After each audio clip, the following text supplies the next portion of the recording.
ponencia. Lo hizo Katy, yo soy el doctor Julio Carranza, soy médico nefrólogo, asistente del servicio de nefrología de este hospital. Me pidieron hablar sobre el síndrome urémico y lo que es diálisis de emergencia, ¿no? En sí el síndrome urémico es, digamos, una entidad nosológica muy amplia, que no solamente implica manejo de emergencias, sino también implica el manejo ambulatorio, el manejo crónico que uno realiza, ¿no? Diariamente con pacientes que tengan este tipo de condición.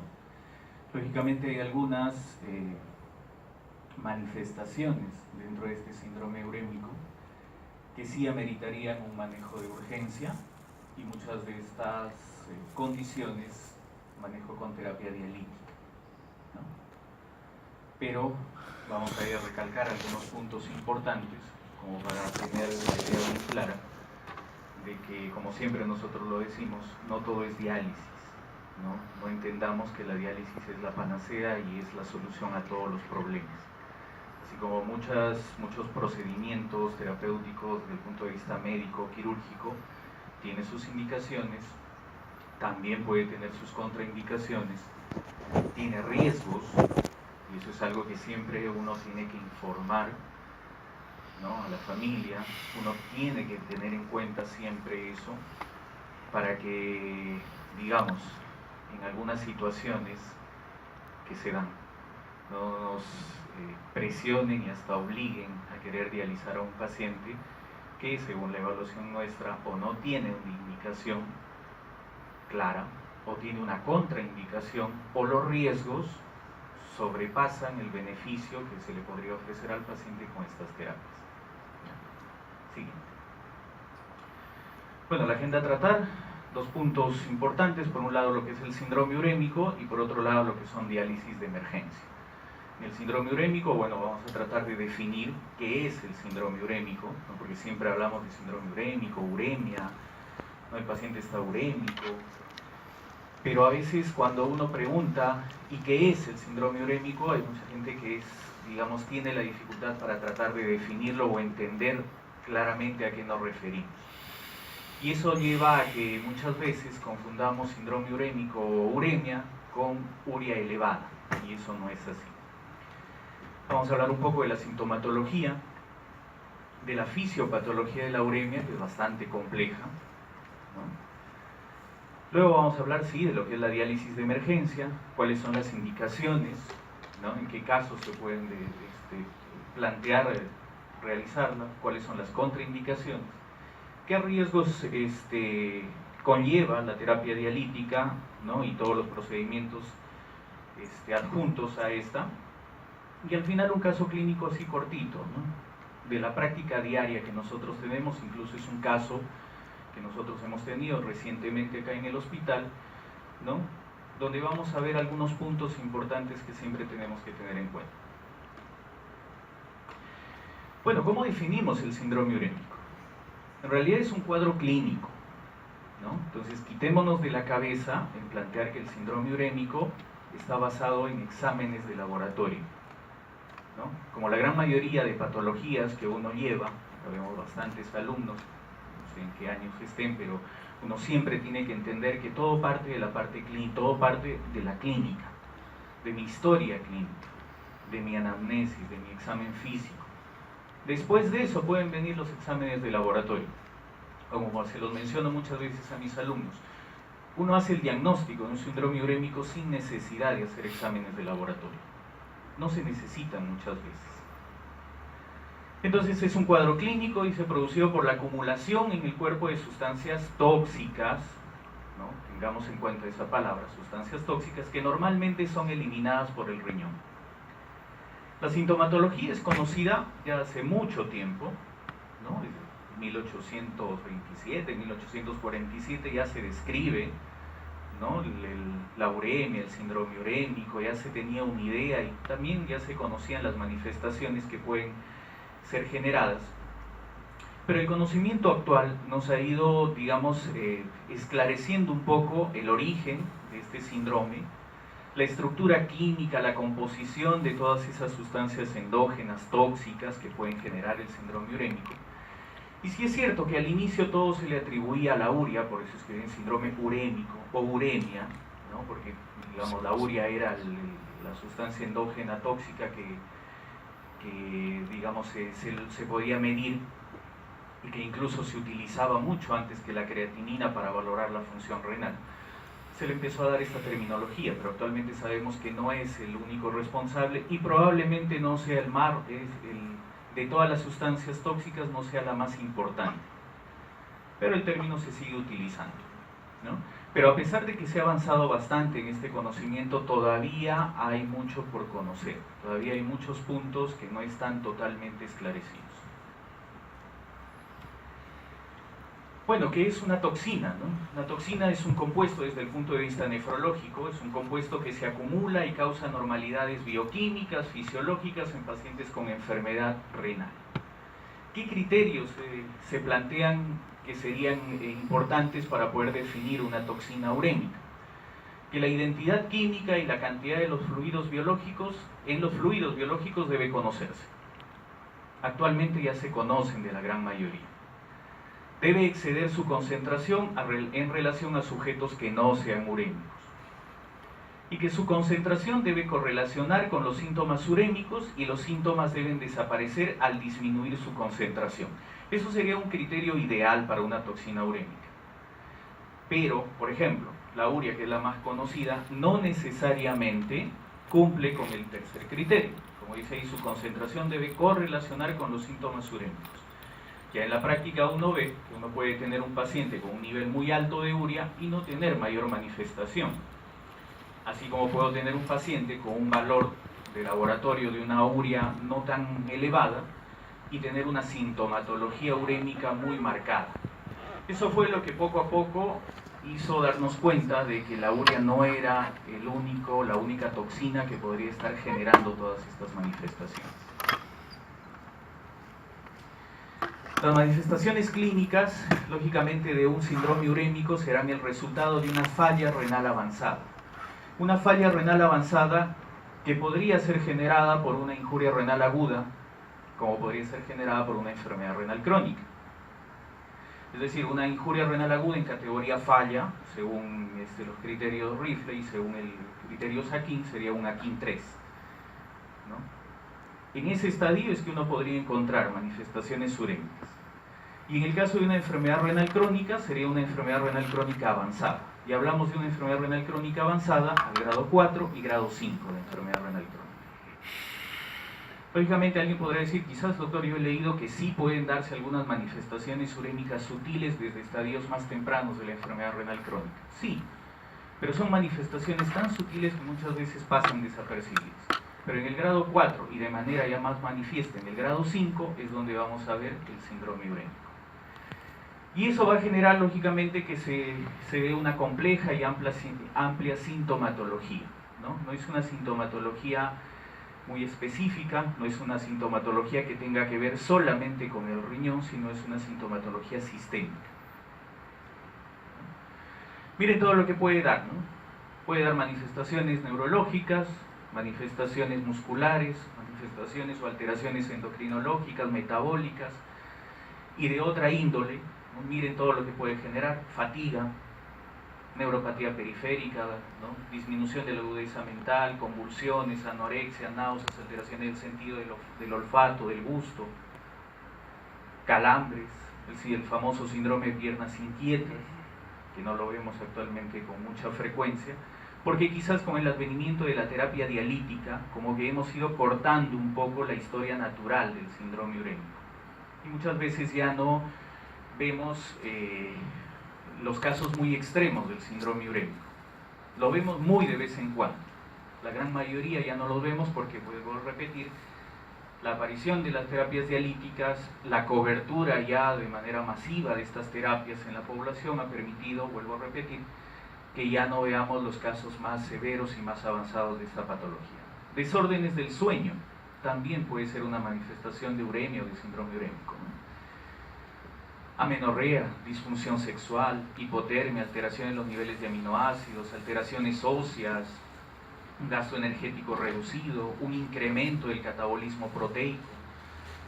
Puede generar serositis, dentro de ellas la más frecuente, pericarditis, prurito, es una manifestación que se puede dar también en el síndrome urémico y que en casos muy extremos puede ser un prurito pero tan incapacitante, ¿no?, que incluso se han descrito pacientes que terminan hasta suicidándose, ¿no?, porque ya es una manifestación muy marcada, pero como le digo, eso generalmente uno lo suele ver ya en estadios muy avanzados de esta patología. Hipo también podría ser una manifestación, ¿no? Es decir, cualquier tipo de manifestación sistémica uno podría asumir que podría ser por síndrome urémico, ¿no? Siguiente. Claro, eso también de manera más detallada, ¿no? A nivel del sistema nervioso central puede generar alteraciones, a nivel del sistema nervioso periférico, a nivel cardiovascular, hematológico, dermatológico, gastrointestinal, en la parte endocrina, la parte pulmonar, la parte oftálmica. Miren todas las manifestaciones que uno podría tener. Y como les decía al inicio, no quiere decir necesariamente que por todas estas manifestaciones yo voy a plantear que un paciente tenga que ya iniciar terapia dialítica. Quizás ahí los he puesto en color rojo, aquellas manifestaciones que sí nos podrían decir que de manera urgente yo necesito ya iniciar terapia dialítica en los pacientes, ¿no? Por ejemplo, el paciente ya tiene cierto grado de compromiso del estado de conciencia, eso sí me podría indicar que si lógicamente no encuentro otra causa que me explique estas alteraciones, podría plantear que eso ya es una indicación de inicio de terapia dialítica, ¿no? A nivel pulmonar, el edema pulmonar, la pericarditis, diátesis hemorrágicas que se atribuye básicamente a la uremia, también podrían ser manifestaciones que me plantean iniciar ya la terapia dialítica, ¿no? Muchas de ellas son de detección clínica. Acá no necesito muchas veces exámenes de laboratorio para definir, ¿no? No, la urea está a menos de 200, estará a menos de 200, pero si el paciente tiene alguna de esas manifestaciones, igual lo tengo que ingresar a diálisis. Como hay casos donde el paciente puede tener una urea mayor a 200 y quizás no tenga mucha manifestación y quizás las condiciones den como para poder darle un cierto manejo médico, ¿no? Y quizás postergar un poco el ingreso a la terapia dialítica, ¿no?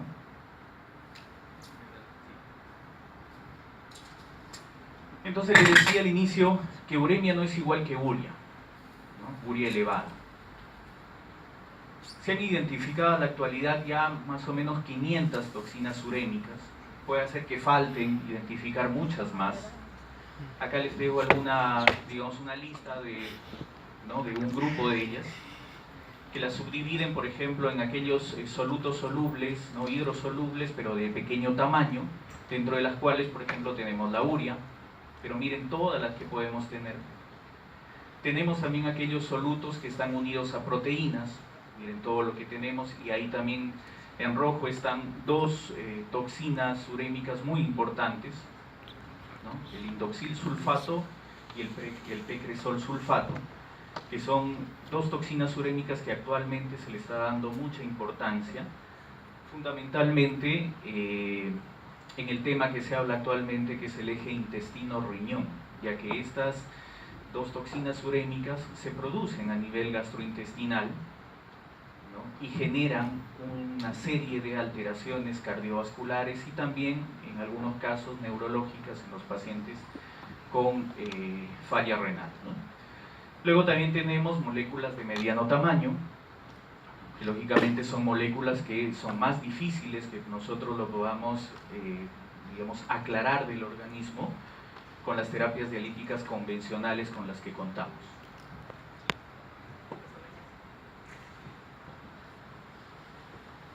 Siempre es importante recordar que a pesar de que hayan aparecido nuevas terapias dialíticas, nuevas modalidades de terapias dialíticas, ninguna de ellas hasta el momento llega a comparar lo que hace el riñón en condiciones normales, ¿no?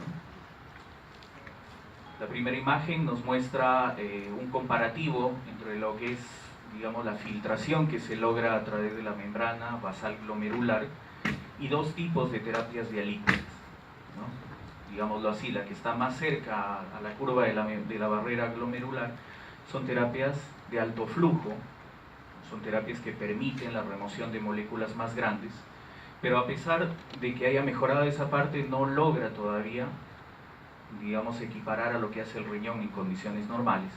Y las otras terapias que aún todavía en el Perú seguimos desarrollando son terapias de bajo flujo, que lógicamente probablemente me logren solamente remover del cuerpo moléculas pequeñas. Y el otro punto importante también que diferencia, y que es un punto importantísimo, vuelvo a repetir, para que el riñón cumpla todas las funciones, son los mecanismos tubulares, que no los podemos nosotros cumplir a través de la terapia dialítica. Entonces miren, en condiciones de salud, la membrana basal glomerular aclara del cuerpo moléculas con un peso molecular de hasta 58 kilodaltos, moléculas enormes que por ningún tipo de membrana de diálisis que exista en el mundo pueden pasar. Bueno, la urea es una de las más conocidas, ¿no?, de las toxinas urémicas. Puede estar, digamos, puede intervenir en muchas alteraciones en el organismo, inhibe la bomba sodio-potasio 2 cloros, que como sabemos no está solamente a nivel renal, sino en otras estructuras del cuerpo, y se contribuye a regular el volumen intracelular, regulación extrarrenal también del potasio, inhibe función de los macrófagos, inhibe síntesis del óxido nítrico, es el principal responsable del síndrome de desequilibrio, y eso lo vamos a conversar un poquito más adelante.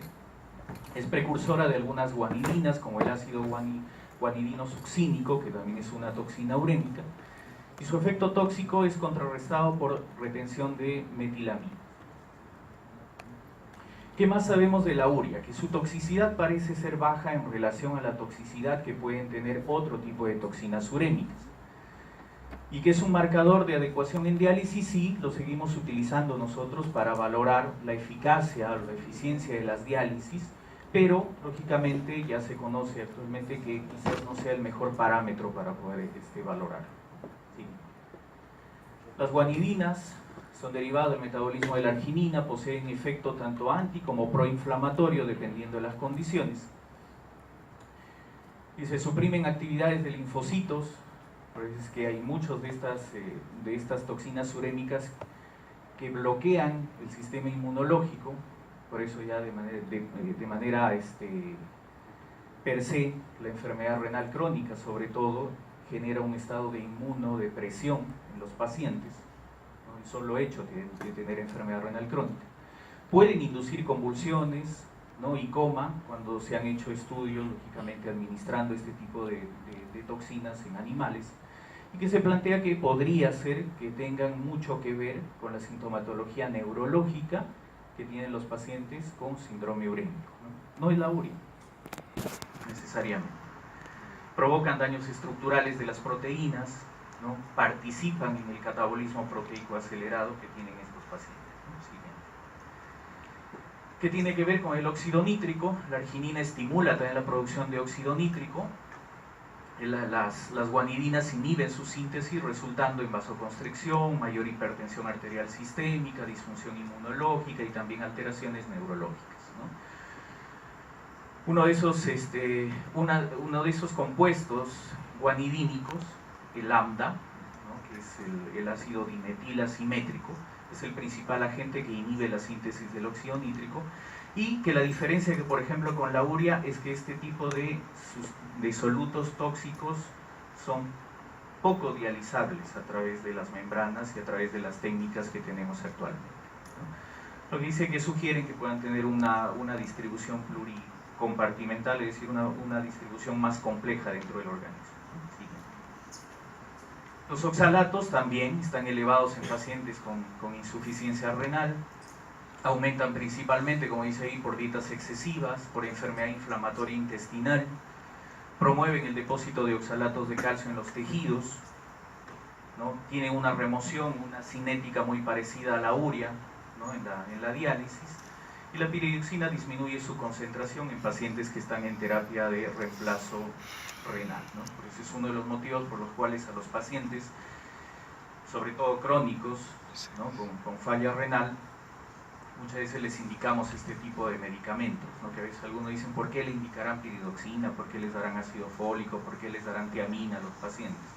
no es simplemente por una rutina, sino porque hay cierto sustento para utilizarlos, ¿no? El fósforo también, ¿no?, ya se ha incluido dentro de las toxinas urémicas. Su aumento puede estar asociado a prurito, pero lógicamente no es la única causa del prurito en un paciente con enfermedad renal crónica, sobre todo. También participa en lo que es el hiperparatiroidismo secundario, inhibe la alfa-1 hidroxilasa, disminuye los niveles de calcitriol. Lógicamente, la restricción del aporte de fósforo en la dieta sí puede ayudar a disminuir la progresión de la enfermedad renal. Y la remoción a través de las terapias dialíticas es muy imprevisible, ¿no? Hay muchos modelos cinéticos del fósforo en terapias dialíticas, ¿no? No es tan previsible como lo podría ser, por ejemplo, la urea, ¿no? La acidosis metabólica también es una condición que se genera en los pacientes con síndrome urémico, genera pérdida muscular, desmineralización ósea, retardo en el crecimiento en niños, sobre todo cuando es una acidosis metabólica crónica, ¿no? Pero también la acidosis metabólica aguda, que es lo que muchas veces vamos a ver en los pacientes en emergencia, van a generar también alteraciones, pueden generar una depresión miocárdica, puede generar vasodilatación, puede generar también problemas oxigenatorios, disminuye, por ejemplo, la sensibilidad a los vasopresores, ¿no? Es decir, genera una serie, también puede generar alteraciones neurológicas. Las poliamidas asociadas a anorexia, vómitos, alteraciones neurológicas, y los niveles sí se correlacionan con los de urea. Bueno, la creatinina también se considera una toxina urémica, pero digamos una manifestación clínica que sea, digamos, específica por la elevación de la creatinina no se conoce, ¿no? De estos dos compuestos, tanto el pecresol como el inositol, es de lo que vamos a hablar también.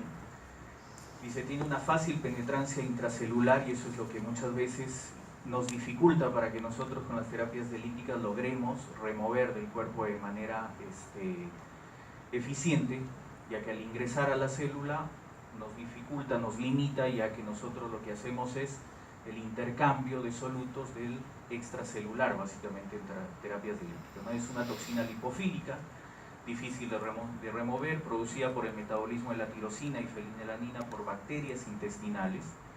Toxicidad hepática también puede generar, ¿no? Y inhibe la acción de la beta hidroxilasa que participa en la formación de aminas vasóactivas, ¿no? Altera la permeabilidad celular, empeora la captación de oxígeno por las células, aumenta la toxicidad hepática debido al aluminio, altera la farmacodinamia de drogas. Miren todas las alteraciones que puede generar este tipo de toxinas urémicas, ¿no? Los indoles también son toxinas lipofílicas, ¿no?, que también, por ejemplo, inducen a glomerulosclerosis. La remoción disminuye la pérdida de nefronas remanescentes. Tiene mucho que ver este tipo de sustancias tóxicas con la pérdida de la función renal residual en los pacientes, ¿no?, que ingresan a terapias dialíticas. No se correlaciona su remoción tanto con la urea como la creatinina, inhibe la proliferación y el reparo endotelial. Y también es un derivado metabólico del triptófano, ¿no?, favorecido por las bacterias intestinales, ¿no? Por eso es que estos dos tipos de solutos actualmente se le está dando bastante importancia, como le digo, en la gran cantidad de literatura que existe sobre el eje intestino-riñón en la enfermedad renal crónica. ¿Sí? Bueno, es un esquema para ver, ¿no?, a partir de la tirosina, el triptófano y también de las lecitinas, de la fosfatidilcolina, se van a generar, ¿no?, en la microbiota intestinal estas toxinas urémicas que van a generar complicaciones en diversos órganos a nivel cardiovascular, pueden generar alteraciones directamente sobre el riñón, ¿no?, que, como les digo, pueden ir generando también que ese paciente que ingresa a una terapia dialítica que aún tiene cierto grado de función renal residual lo vaya perdiendo progresivamente. La homocisteína también es otra toxina urémica, genera estados protrombogénicos, es poco removida por hemodiálisis, ¿no?, producto de la desmetilación de la metionina, importante predictor de eventos cardiovasculares.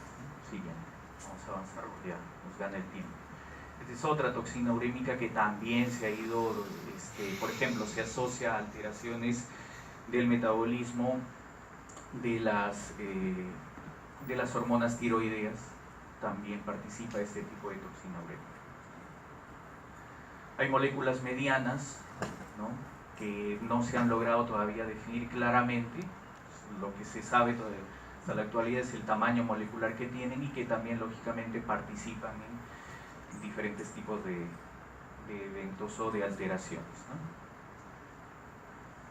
La beta-2 microglobulina, ¿no?, que también es una toxina importante, pertenece al complejo mayor de histocompatibilidad, es responsable de los cuadros de amiloidosis secundarias que se suelen dar en terapias crónicas en los pacientes. También suele generar una serie de alteraciones y que probablemente con las terapias convencionales básicas que todavía las seguimos utilizando, probablemente su remoción no sea la más adecuada. La hormona paratiroidea, también juntos con el fósforo y con el calcio, forman un complejo muy importante dentro de lo que es la enfermedad mineral ósea, que va a llevar no solamente alteraciones óseas, sino también alteraciones bioquímicas y alteraciones cardiovasculares en los pacientes. Productos finales de la glicosilación avanzada. La leptina, que reduce el apetito, asociada a baja ingesta proteica, reducción de los niveles de albúmina, y en obesos puede estar aumentada y ahí no podría reducir el apetito, ¿no? Y también participa en lo que es la fisiopatología de la anemia en los pacientes con enfermedad renal. Bueno, hay diversas estrategias de remoción de las toxinas urémicas, ¿no? Una de las más importantes es tratar de mantener la función renal residual en lo más que se pueda en los pacientes. La mejoría de algunas terapias dialíticas, el control dietético, el uso de algunos quelantes orales, ¿no?, que puedan ayudar a controlar, ¿no?, lógicamente sin ir a la parte de la terapia dialítica. Lo otro que hay que siempre recordar es que a medida que la función renal va disminuyendo, se empieza a perder la homeostasis de diferentes componentes, ¿no?, del medio interno, pero no se da, digamos, una pérdida en simultáneo, sino se va dando poco a poco. Primero, por ejemplo, se empiezan a alterar la homeostasia del ion divalente, primero que se altera el calcio, el fósforo, que son moléculas de tamaño intermedio. Luego de eso empieza a haber alteraciones de la homeostasia de la urea, del ácido úrico, de la creatinina y de otros compuestos también pequeños como estos. Y finalmente es que se empiezan a alterar recién la homeostasia del agua, de los electrolitos y del balance ácido-base. Por eso es que es bien difícil que en un paciente con una enfermedad renal crónica en estadios tempranos uno vea alteraciones del potasio, alteraciones ácido-base sobre todo marcadas. En injuria renal aguda también, por ejemplo, en una injuria renal aguda, AKIN 1, AKIN 2, no es muy frecuente ver este tipo de alteraciones que si uno los ve ya en los estadios más avanzados como en el AKIN 3, ¿no? Lógicamente, a medida que más disminuye la función renal, las manifestaciones clínicas suelen ser, digamos, más manifiestas y más diversas. Hola. Y lógicamente cuando ya un paciente tiene unas manifestaciones pero muy marcadas, es que uno puede plantear ya el inicio de la terapia dialítica. Como le decía, existen indicaciones, existen contraindicaciones para dichas terapias, existe el ingreso programado a este tipo de terapia de reemplazo renal, lógicamente en pacientes crónicos, no en pacientes agudos. Algunos pacientes requieren terapias dialíticas de manera urgente, sí, eso nadie lo discute, pero no quiere decir que todos los pacientes que, por ejemplo, ingresen a la emergencia, sí o sí tienen que tener una terapia dialítica en ese momento. Como dice ahí, por lo más importante es la evaluación individualizada de cada paciente, no solamente basada en criterios laboratoriales, sino predominantemente en el aspecto clínico. Eso es lo que nos va a mandar muchas veces lo que yo debo hacer o qué actitud debo tomar en ese tipo de pacientes, ¿no? Como cualquier intervención médica o quirúrgica, presenta riesgos potenciales y eso es algo que uno siempre tiene que tomarlos en cuenta e informar adecuadamente a la familia. No puedo ir y decirle, no se preocupe, no le va a pasar nada a su paciente, firme acá que lo voy a dializar. No es así. Entonces, dentro de las indicaciones de hemodiálisis de emergencia, hay un buen grupo, por ejemplo, indicaciones de diálisis en injuria renal aguda. Algunos plantean hipertensión refractaria, que muchas veces puede estar asociada a sobrecarga de volumen que no puede ser manejada ya con terapia diurética. Hipercalemia refractaria a tratamiento médico, ahí lo resalto. Acidosis metabólica severa refractaria a tratamiento médico. Diátesis hemorrágica, epistaxis, sangrado gastrointestinal que uno le atribuye a la uremia. Encefalopatía, somnolencia, estupor, coma, delirio, esterixis, convulsiones. Pericarditis con riesgo de hemorragia o taponamiento. Algunos sí mencionan que se puede considerar un valor absoluto de urea, pero eso tiene que ir en el contexto general del paciente, ¿no? Les pongo un ejemplo: tengo un paciente con 220 de urea, pero es un paciente que me ingresa por una uropatía obstructiva. Lo primero que tengo que hacer es manejar la uropatía obstructiva, no es estar tratando de bajarle la urea con diálisis, ¿no? Entonces uno tiene que ver en qué pacientes que estoy encontrando este tipo de exámenes de laboratorio, ¿no? Una anuria mayor a 6 horas o oliguria mayor a 12 horas, ¿no?, que no tiene ya, digamos, una respuesta, sobre todo a terapia diurética, es un paciente que sí podría ser ya necesario iniciar terapia diurética. Y en el caso de pacientes con enfermedad renal crónica, grado 5, las indicaciones son también muy parecidas: edema agudo pulmonar refractario a tratamiento diurético, hipertensión acelerada con pobre respuesta a antihipertensivos, diátesis hemorrágica atribuible a uremia, un síndrome urémico manifiesto básicamente por encefalopatía, gastropatía y pericarditis, hipercalemia severa refractaria a tratamiento médico, acidosis metabólica refractaria a tratamiento médico. Es decir, cuando el paciente llega a la emergencia, lo primero que tengo que hacer es darle el manejo médico. No es que lo primero que hago la interconsulta al nefrólogo. Bueno, salvo que no tenga bien claro cómo manejar este tipo de alteraciones, y llamo al nefrólogo también para que me empiece a ayudar en el manejo de este tipo de alteraciones, ¿no? ¿Qué otras indicaciones para terapias dialíticas de emergencia? Intoxicaciones. Paciente, me acuerdo cuando he sido residente, he realizado bastantes pacientes con intoxicaciones por metanol. Acá en el tiempo que llevo todavía no he tenido la oportunidad de dializar a ningún paciente con esa condición, pero es un paciente que no tiene alteración de la función renal, pero sí tiene una intoxicación por un agente exógeno que se puede compensar con terapias dialíticas. Otras indicaciones que no son necesariamente las convencionales: hipercalcemia, hipernatremia, lógicamente que no hayan o no se puedan manejar desde el punto de vista médico. Porque es que uno no necesariamente tiene que apurar el ingreso de un paciente a terapia dialítica, ¿no? ¿Y por qué primero tengo que agotar el manejo médico? Porque, claro, alguien dirá: doctor, pero si lo ingreso más tempranamente al paciente a diálisis, quizás evolucione mejor. No necesariamente. Y hay diversos estudios, este es uno de ellos, donde muestra que las curvas de evolución y de sobrevida de los pacientes que lo ingrese tempranamente o de manera tardía a diálisis son las mismas, ¿no? Entonces no tengo por qué apresurar, tengo que hacer una evaluación, ¿no?, una evaluación completa del paciente, y veo si es que lo puedo manejar todavía médicamente, y me da tiempo a que lo pueda preparar y que ingrese en mejores condiciones a una terapia de reemplazo.